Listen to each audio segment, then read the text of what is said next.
In today's lesson, we are going to look at some angle relationships in circles. Now, this is going to be some new concepts that you probably haven't looked at before, but they're fairly straightforward. Now, keep in mind these types of properties can be combined with the other properties that we've looked at in the past, right? So we might have angles maybe that exist in triangles or triangles that form with angles that are kind of taking place in circles. Basically, a combination of the different properties that we've looked at could exist.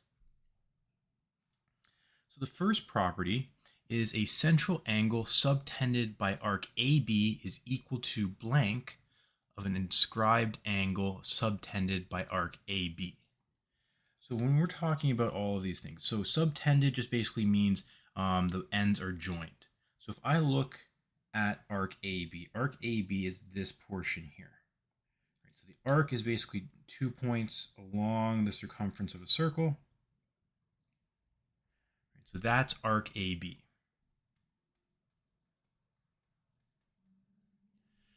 So we're looking for the central angle subtended by this arc. So the central angle is the angle that is going to be around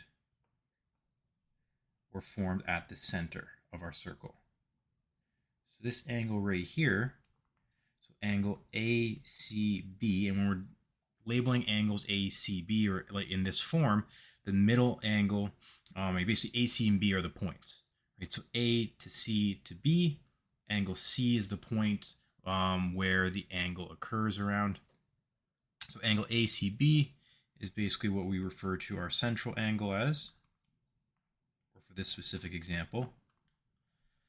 So that's the central angle.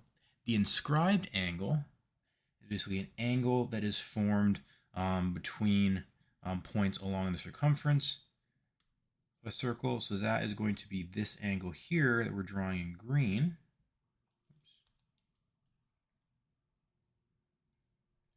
So this angle here, so angle ADB is what we're referring to as, or what's referred to as our inscribed angle.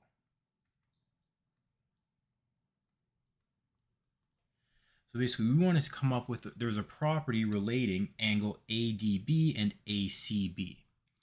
And that property is that the central angle is twice the inscribed angle.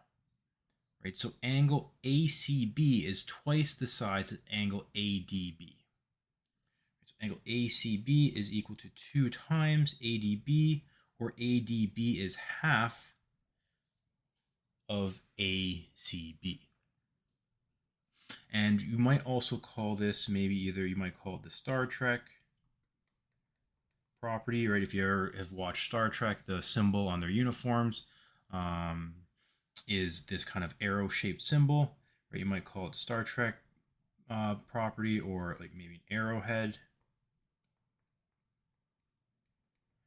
property. Just because basically, again, the shape of the angles or the shape of the lines that they form. Property number 2, an inscribed angle subtended by a semicircle is equal to blank. So again, subtended, like the 2 points are being joined by a semicircle. I'll keep it consistent with what the ones. So subtended, so A and B. These 2 points, or this section of the circle, is joining the 2 ends of our angle.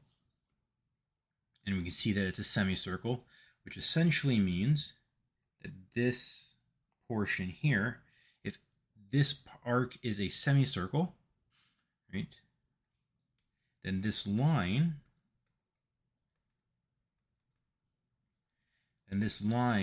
has to be the diameter. So basically, if we have an angle or 2 lines that are joined by a diameter, right, then that's another way of looking at this. So the angle we're talking about or in reference to is angle ADB. So this angle here, right, you can probably take a look or take a guess at what you think this angle is going to be just by looking at it. But it does happen that when we have a diameter or an angle that is connected by a diameter or subtended by a semicircle, that angle, that inscribed angle, is 90 degrees. So in this case, angle ADB, which is this angle here, is 90 degrees. So I can actually take that out and I can put in a right angle because it is 90 degrees.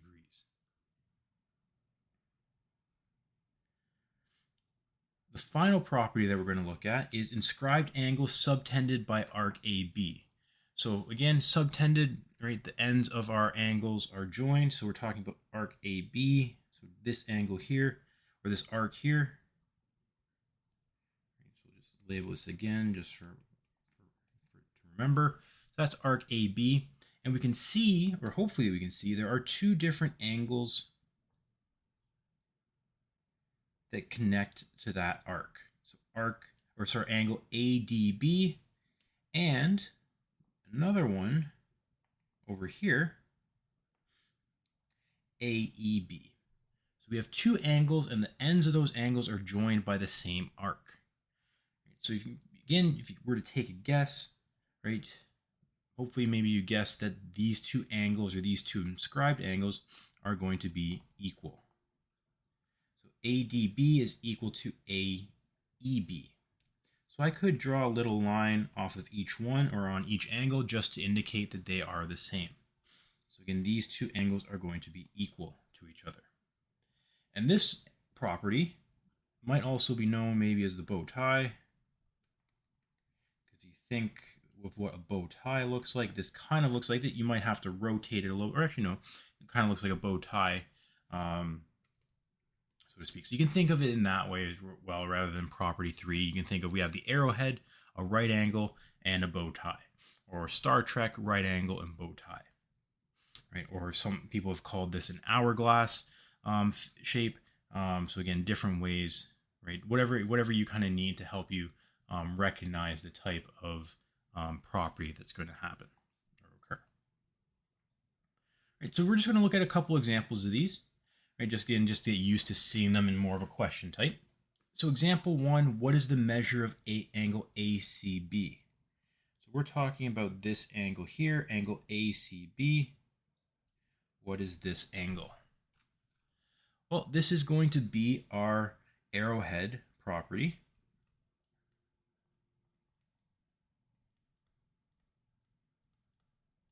Arrowhead property, so again, looks like an arrow, right? Or the Star Trek, again, however you want to recognize it. That property tells us that angle ACB, which is a central angle, is equal to 2 times angle ADB. So we know angle ADB is 51, so this is 2 times 51. Which equals 102 degrees.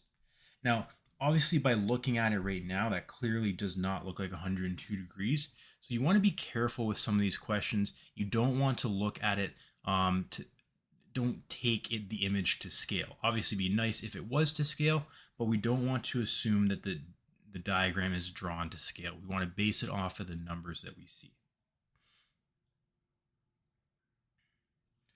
So we can put in that our angle is 102 degrees.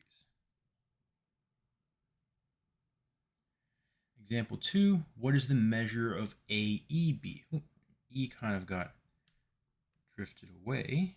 So E should actually be over here. So angle AEB, so we're looking for, we have our 3 points. We're looking for this angle here, right? This would be our bow tie property.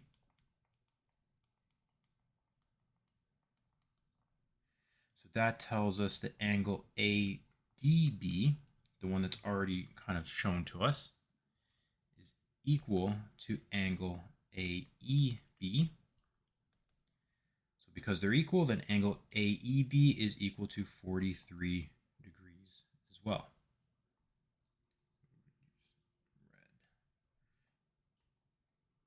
So those two angles are equal, so they're the same.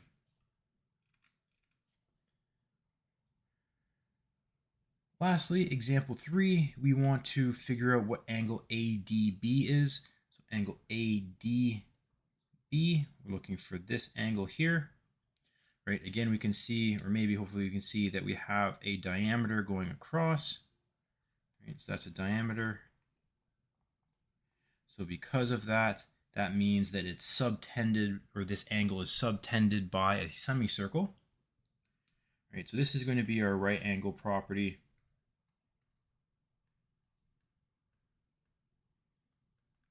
Which means that angle ADB is equal to 90 degrees. So I can actually replace that symbol with a right angle symbol because I know now that this is a right angle. Again, I could have maybe guessed by looking at it, but again, we don't want to assume things are drawn to scale, right?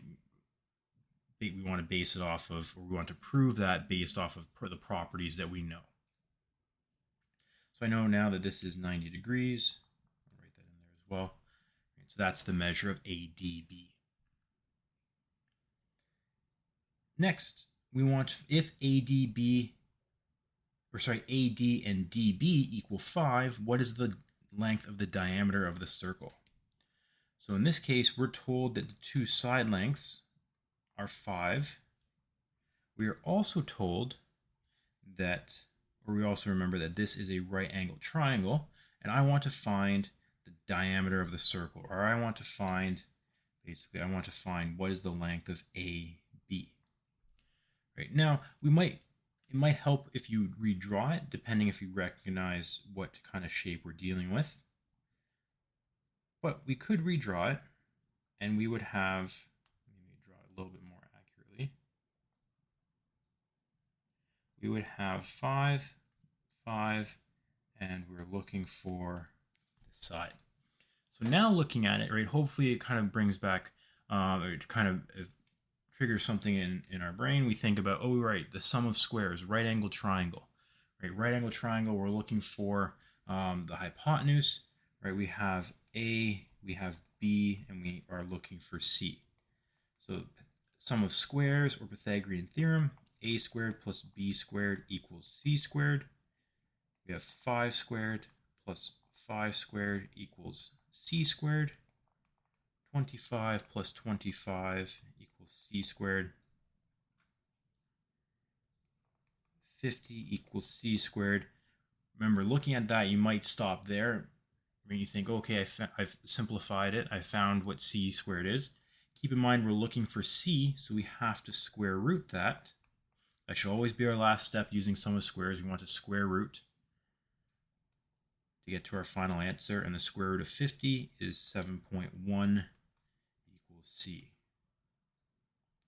So therefore, we now know that the length of that hypotenuse, or the diameter of our circle, is 7.1.